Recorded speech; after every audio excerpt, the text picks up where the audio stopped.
নমস্কার বন্ধুরা, আজকের এই ভিডিওটিতে এমন 7টি টিপস দেব যেগুলো ফলো করলে মোটামুটি 3 বছর থেকে 10 বছর বয়স পর্যন্ত যেসব বাচ্চারা পড়াশোনা করতে চায় না বা যাদের পড়াশোনা একেবারে মন লাগে না, তাদের পড়াশোনার প্রতি অনেক আগ্রহী। তাই আপনার বাচ্চার বয়স যদি 3 থেকে 10 বছরের মধ্যে হয়ে থাকে তবে এই ভিডিওটা দেখুন। একবার অবশ্যই দেখে রাখা দরকার। আপনার যদি ভিডিওটা দেখতে চান তবে ভিডিওটির নিচে একটি লাইক বাটন প্রেস করে দিন, আর তাতে প্রেস করে দিন। যিনি লাইক বাটন প্রেস করলেন ওনাকে অসংখ্য ধন্যবাদ।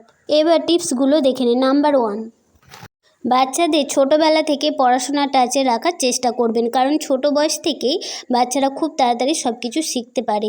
গ্রাম অঞ্চলে একটি নিয়ম আছে যে 5 বছর বয়সে বাচ্চারা হাতে খড়ি দেওয়া হবে, তারপরে বাচ্চাটিকে স্কুলে পাঠানো হবে। আপনি ভেবে দেখুন না, বাচ্চাকে যদি 5 বছর বয়সে এসে alphabet, small letter, capital letter, number আর বর্ণমালা এই সব শিখতে হয়, তখন তার উপর কতটা প্রেশার পড়তে পারে, আর যার ফলে বাচ্চারা শুরু থেকেই অনীহা তৈরি হয়ে থাকে। তাই 3 বছর বয়স থেকে বাচ্চাকে স্কুলে পাঠানোর চেষ্টা করবেন, আর না হলে বাড়িতে একটু করে পড়াবেন। টিপস নাম্বার 2, আপনাকে কোনো প্রশ্ন করলে তার সঠিক উত্তর দিন, এবং উত্তরটি এমনভাবে দিন ওই উত্তরের মধ্যেও আরও একটি প্রশ্ন থাকে।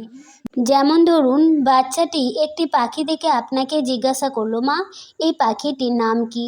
তখন আপনি ওকে পাখিটির নাম বলে দিন, আর সঙ্গে আরও একটি প্রশ্ন জুড়ে দিন। আচ্ছা, তুমি কি জানো এই পাখিটি কি নাম, কি খায়, এর কি রং, বা এই পাখিটি কোথায় থাকে? এইভাবে ছোটোখাটো জিনিসও আপনি যদি একটি করে প্রশ্ন ঢুকিয়ে দেন, তবে বাচ্চা যে কোনো জিনিসকে জানার প্রতি আগ্রহ অনেক বাড়িয়ে দেবে। পরবর্তীকালে বাচ্চা যে কোনো বিষয়ে অনেকক্ষণ মনোযোগ করতে পারবে। এই টিপসটি আপনিও ফলো করুন, আপনার বাচ্চা ব্রেন ডেভেলপমেন্ট অনেক ভালো হতে পারে। টিপস নাম্বার 3, সবসময় বাচ্চাকে পড়তে বসিয়ে মনোযোগ বাড়ানো যায় না, সেক্ষেত্রে ছোট ছোট খেলা খেলতে পারেন। যেমন ধরুন, সিঁড়ি দিয়ে নামছেন, ওই সিঁড়িগুলোকে 1 2 3 এইভাবে আপনিও গুনুন আর বাচ্চাকেও গুনতে বলুন। ছোটোবেলায় দেখতাম মা ভাত খাওয়ানোর পর ওই থালায় আঙুল দিয়ে বর্ণ লিখতেন, অ ক এ লিখে আমাকে জিজ্ঞাসা করতেন, বলো তো এটা কি? আমরা সেটা আনন্দের সঙ্গে উত্তর দিই। এই প্রসেসটিও কিন্তু খুব ভালো, আপনি চাইলে এরকম কিছু করতে পারেন। প্রথম হয়তো আপনি 1 2 বার করবেন, তারপর দেখবেন যে বাচ্চা চক ধরতে চাইতো না সেও হয়তো এইভাবে লেখার জন্য আগ্রহী হয়ে পড়বে। আসলে মোট কথা, এইভাবে খেলার ছলে বাচ্চাকে পড়ান, বাচ্চাটি আনন্দের সঙ্গে পড়বে এবং পড়ার প্রতি আগ্রহী হবেন। টিপস নাম্বার 4, বাচ্চাটি পড়তে বসার একটি সুন্দর জায়গা তৈরি করুন, যেখানে টিভির আওয়াজ যাবে না বা বাড়ির অন্য কোনো কথা বলবে না, আর আওয়াজ যেন ওকে ডিস্টার্ব না করে। তাহলে দেখবেন বাচ্চারা খুব তাড়াতাড়ি ডিস্টার্ব হয়ে যায়। বাচ্চাকে যত নিরিবিলি জায়গাতে পড়াবেন তত ভালো মনোযোগ দিয়ে পড়তে পারবে। যদি পারেন বাচ্চার জন্য একটি ডেস্ক বা চেয়ার টেবিল তৈরি করুন, বা অনেক ক্ষেত্রেই দেখা গেছে নিচে বসে বা বিছানায় বসে পড়ার থেকে যদি টেবিল চেয়ারে বসে পড়াশোনা করা যায় তবে বাচ্চা ব্রেন অনেক ভালো কাজ করে। তাই বলে যে সবসময় কখনো বাচ্চার মাইন্ড ফ্রেশ করার জন্য ও যেখানে খুশি পড়তে চায় সেখানে পড়তে দিন। টিপস নাম্বার 5, বাচ্চা যতক্ষণ পড়বে আপনাকে ততক্ষণ বসে থাকতে হবে।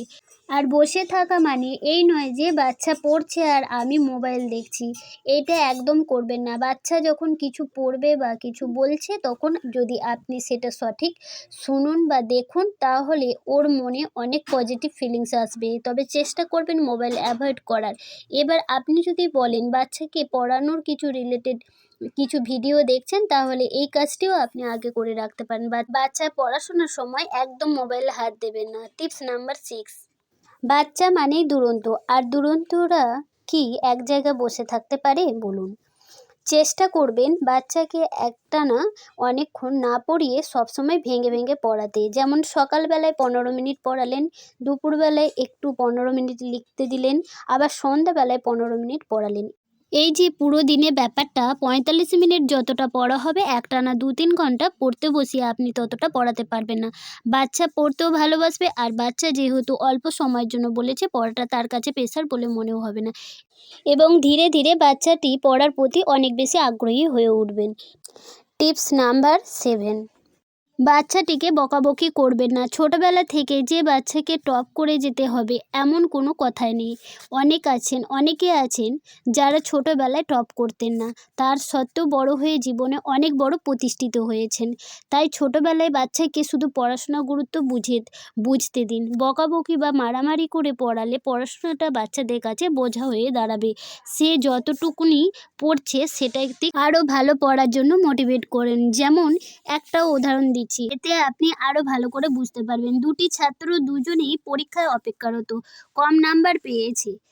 একজনের প্যারেন্টস বলল, আচ্ছা ঠিক আছে, মন খারাপ করো না, আমি তোমার উপর ভরসা করি, আমি মনে করি নেক্সট টাইম তুমি আরও ভালো রেজাল্ট করবে। আর দ্বিতীয় ছাত্রটিকে ওর মা 2 গালে 2টি থাপ্পড় মারল। এরপর উত্তরে আপনি কমেন্টে জানান, লিখে পাঠান পরবর্তীকালে কোন বাচ্চাটি ভালো রেজাল্ট করবে। আমার এই ভিডিওটি ভালো লাগলে নিচে একটা লাইক ও শেয়ার করবেন। অন্য মা বাবাদের সঙ্গে হোয়াটসঅ্যাপ, ফেসবুকে ভিডিওটি শেয়ার করবেন, এবং শিশু লালন পালন সম্পর্কিত ভালো ভালো ভিডিও দেখতে চাইলে আমার চ্যানেলটিকে সাবস্ক্রাইব করুন।